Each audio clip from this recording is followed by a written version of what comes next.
Winning Hearts for Every Child, and man, it's just such a passion of ours, which you're gonna hear a little bit of this morning. So I'm Mindy Dellery, as she has already told you. Been married for almost 26 years and a parent of 7 beautiful children. We call it the original 4, and then God brought foster care into our lives. I always knew I wanted to adopt, and so the rest of my family and friend group had adopted from Uganda. We had really close connections to an orphanage there, so I just assumed that's what we would do. It was my husband who said, there must be kids right here in our backyard.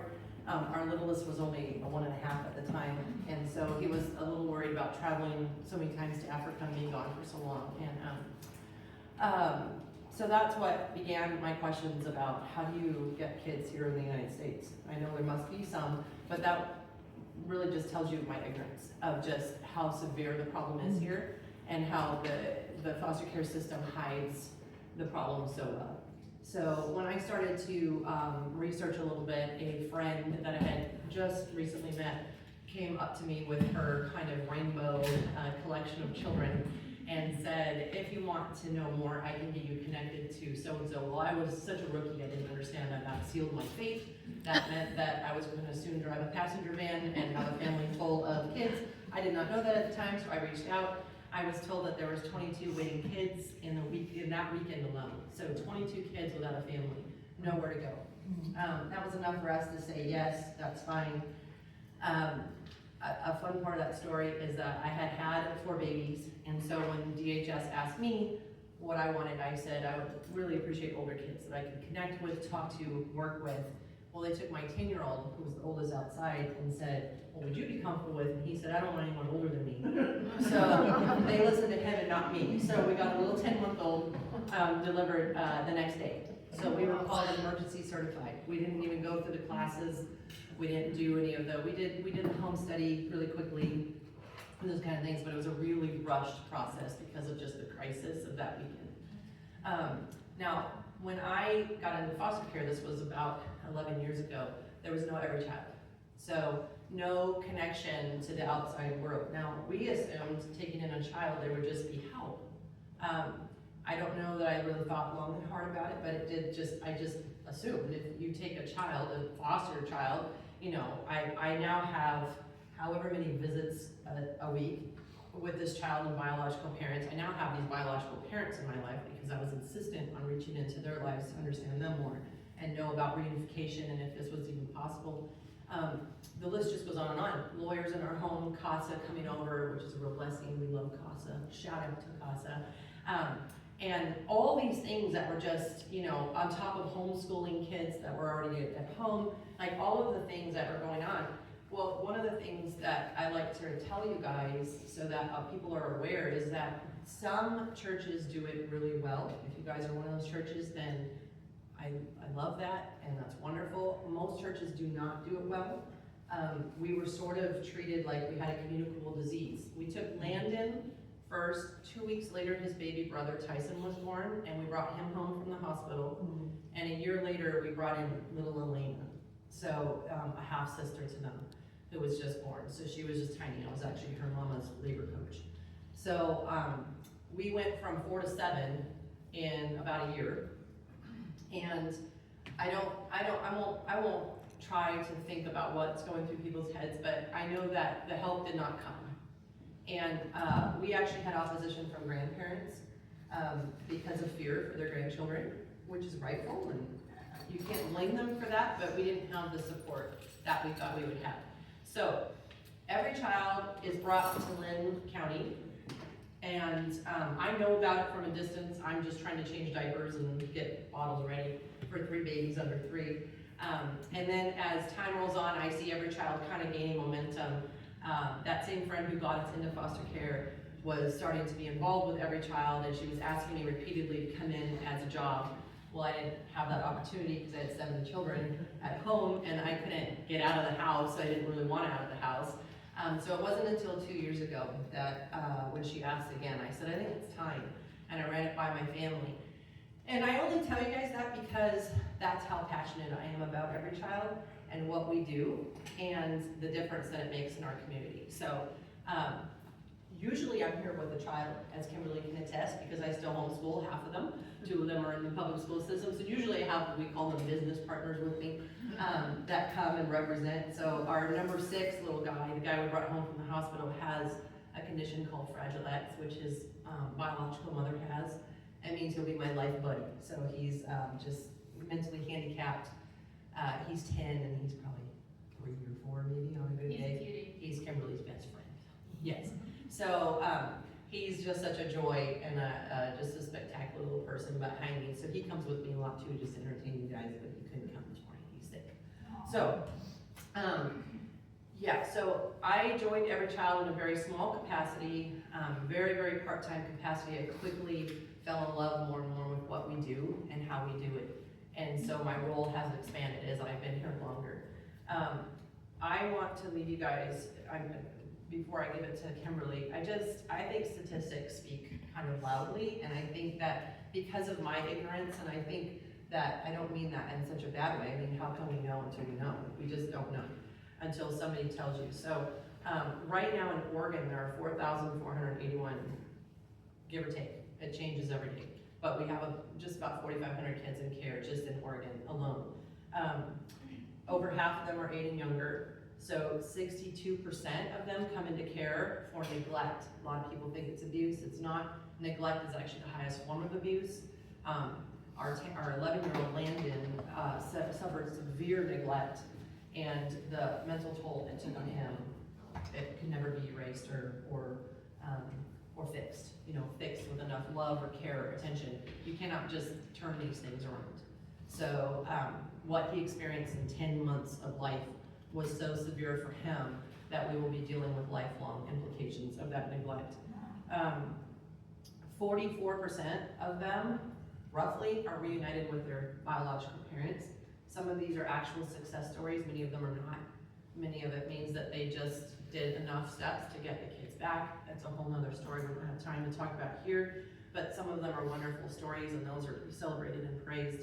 Reunification is always the goal. That's what Kimberly and I want in our lives. You know, both of us have biological parents, we have adopted children.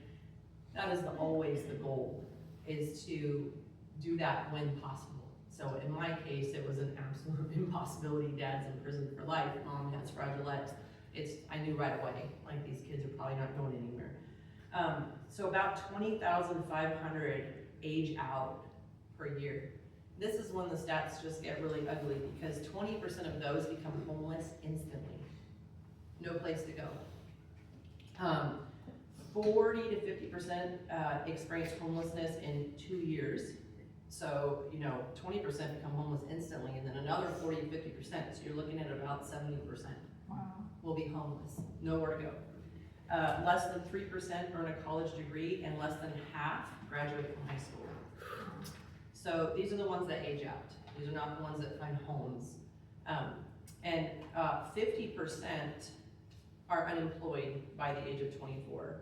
High rates of PTSD. I think they don't do that justice, the stats, so I don't tell you the percentage because I think they're wrong. I think they say that's like 20% or something like that, but I think it's much higher than that.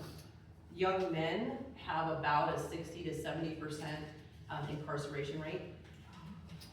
That takes about 2 years, and the young women have about a 70-80% pregnancy rate before the age of 24. Of those, almost 100% go back into the system. So we can see like the lasting effects, and I really like to tell everyone that we talk to, we get the chance to do this, like this is not a Kimberly and a Mindy problem, this is a community problem, this is our resources, this is our next generation. You know, as Christians, we look at this as such a way to get the gospel not just poured into these children, but then they take it out to their biological parents and their surrounding families. I mean, what an amazing gospel opportunity this is to reach the unreached right here in the United States. So that's exciting.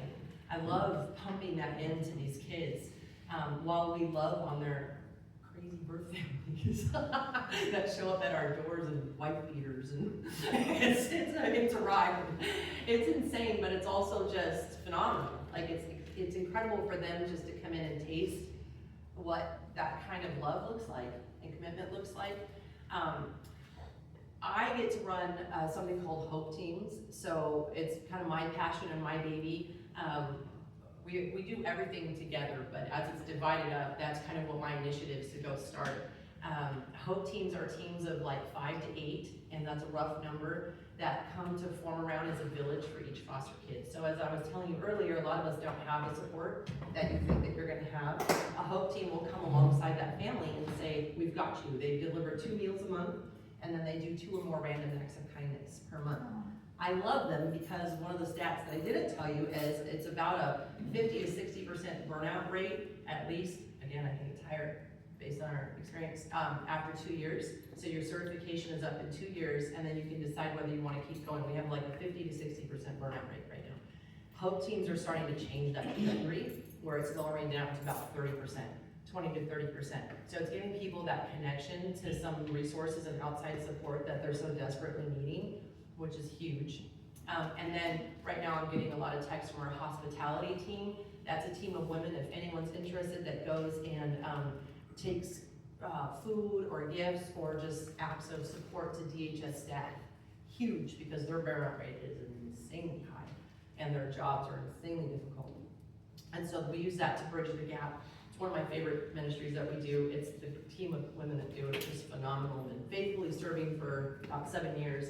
And then lastly, we have FPNOs. So those are called foster parent nights out, and we provide 3 hours of respite for foster families every 3rd Saturday of the month. And it's a wonderful way to come be involved with the actual children and the families. So the families come drop them off, and you just feed them, entertain them, wear them out, send them home after a period of like three hours. And I'm telling you, we can speak into that, how just amazing 3 hours is. And the last thing we do, and one of the coolest things we do, is annual needs. So I'm gonna let Kimberly tell you about that. So I'm Kimberly. I am also a foster parent. I did not have as many kiddos come and stick in my home, and that is a little bit purposeful for our family. Excuse me.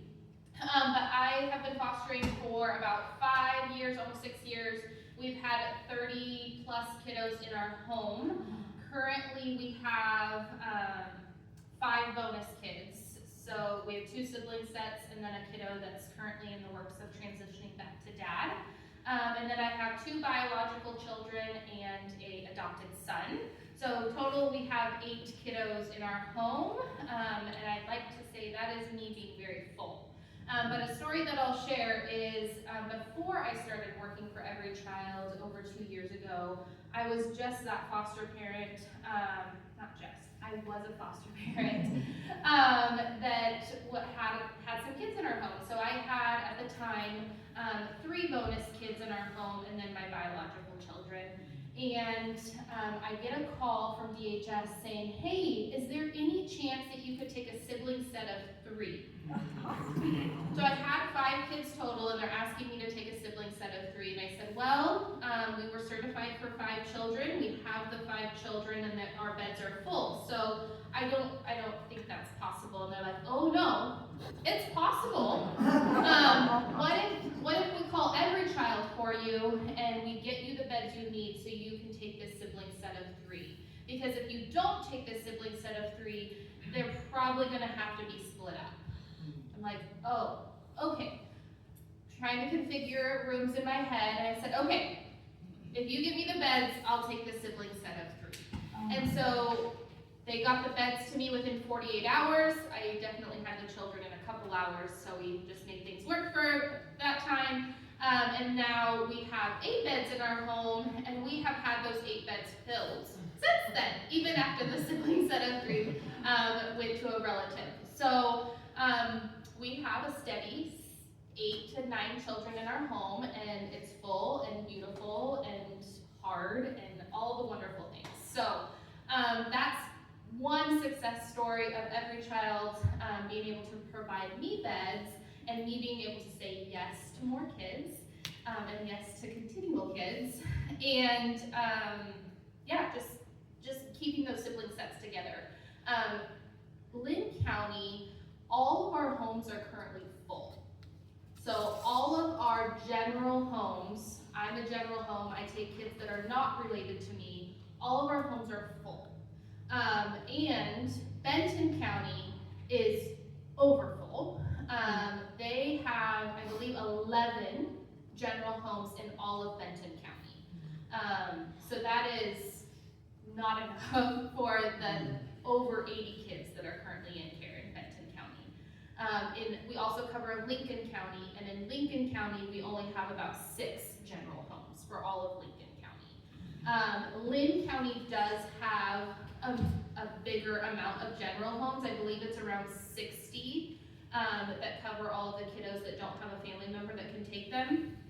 And so we're full, and homes are full. So when we're able to, as Every Child, be able to provide more beds or provide these tangible items like that you guys are collecting for us, it gives a big sigh of relief for these families that are saying yes.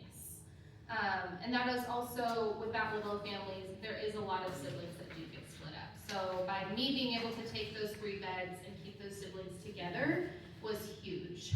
Currently we have 2 sibling sets in our home. So we have 2 brothers and then a brother and sister, and then another kid. So being able to say yes and keep those siblings together is just huge. Part of my job is not only delivering beds, but we provide lots of tangible items. So car seats are a big need, diapers and wipes, baby items are something that get out frequently. Pack and plays are something that we give out a lot. Hygiene products are expensive. They're not usually covered by any government assistance. So if we're helping out a kinship family, which is a family member of the child, they don't have any assistance for those items, so that's huge. Diapers, wipes, like I mentioned, for the babies, and clothing. So we try to give out new clothing as much as possible. We do have gently used clothing, but we do have a lot of clothing that goes out our door. We have 3 closets for foster children in our 3 counties. There's a closet in each DHS office, and that's for emergency purposes.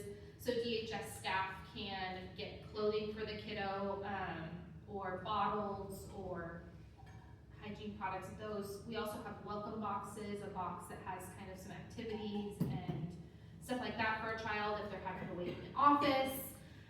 Some toys, just anything to make the kiddo feel loved and comfortable. You'll hear the story a lot of times of kiddos that come with a trash bag. Have you all heard that story of kids coming to a home with a black trash bag? Well, the reality is they probably don't come with that trash bag. They probably don't come with anything. If they're lucky, they're able to grab those few items in that bag, but it's not often that a kid gets that opportunity to grab any of their belongings when they're needing to go into care. So that is, I think that's a stigma, and it's a blessing if they can grab some of those items. But also if they do grab those items, the reality that they can keep them is not very high.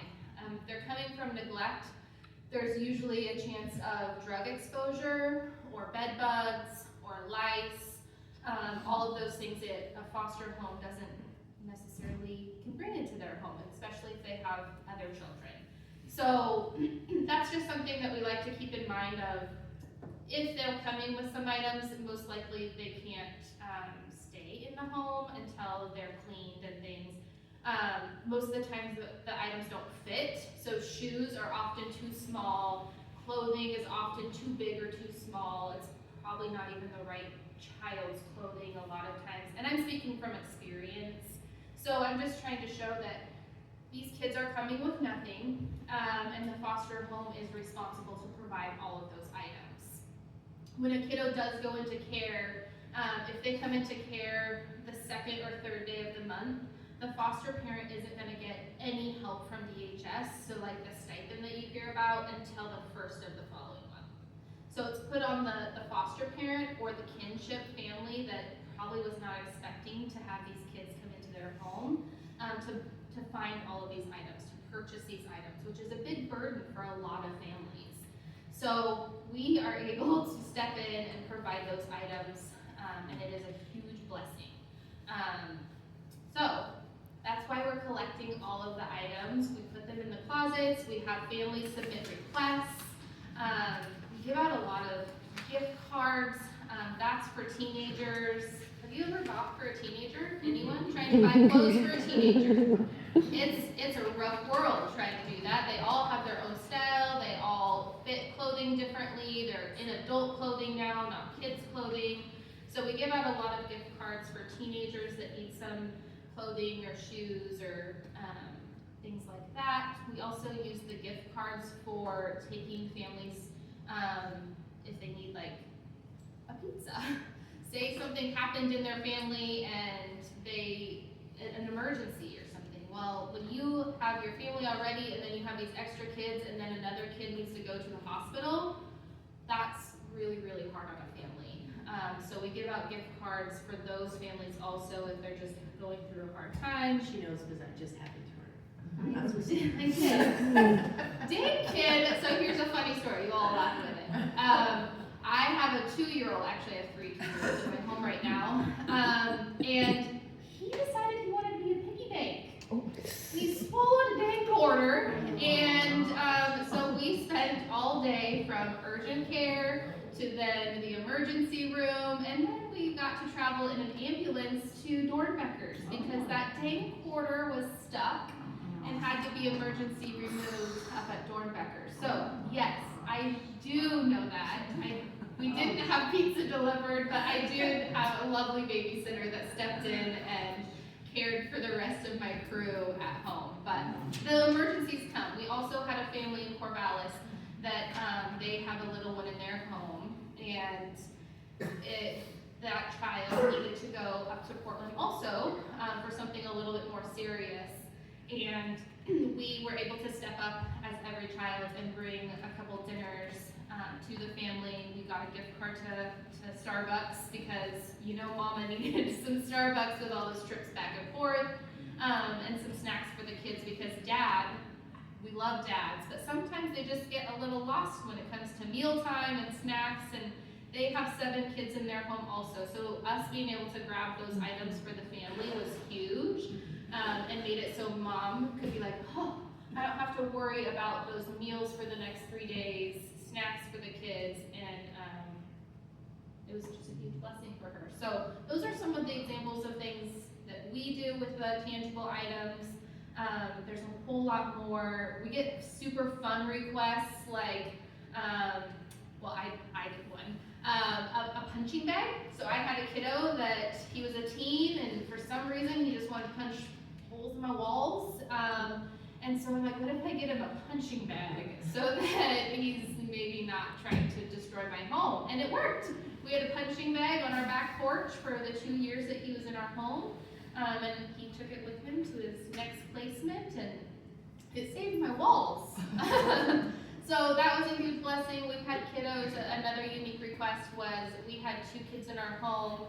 One was actually in care. One was just a bonus brother because they were put into care 2 days after the older brother's 18th birthday. So he never went into care. We just said yes to both of them as a set, took them as a set, even though the older one was never in the foster care system.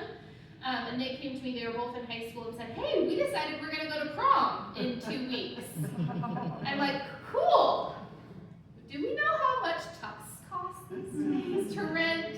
It is $200 each for a tux, and then they each had a date, and they were going to dinner, and they needed the flowers for the dates and all those things. So, $600 later, we had 2 boys going to prom, but at that time I didn't work at For Every Child either, but they did step up and they helped us with the tux rental, so that was a huge blessing. So we get some unique fun requests that come into the My Neighbor portal, but we also get lots of beds. I think this year already we've given out about 70 beds. Lots of bunk beds for those sibling sets, sheets, blankets, pillows, all of those items. So yeah, that's a couple stories. Do you guys have any questions? Yeah, where are your kids today? When you do this? Who knows? They're fine. They've been through worse. Yeah, they're all in my truck. No, so I'm very blessed. My mom watches my kids when I'm at work. So I do work full time. Oh my gosh. And I have four of the kids are in school, 5, I don't know. Half of my kids are in school. And then I have 3 that are not in school, and so they're at home with Nana. Oh. And she's been our child care for You are actually blessed. the entire time that we've been in foster. So yes, I'm very blessed. She comes to our home and she loves our kids, and DHS calls my mom Nana. Oh. They don't, I think, know her real name. Oh, it's amazing.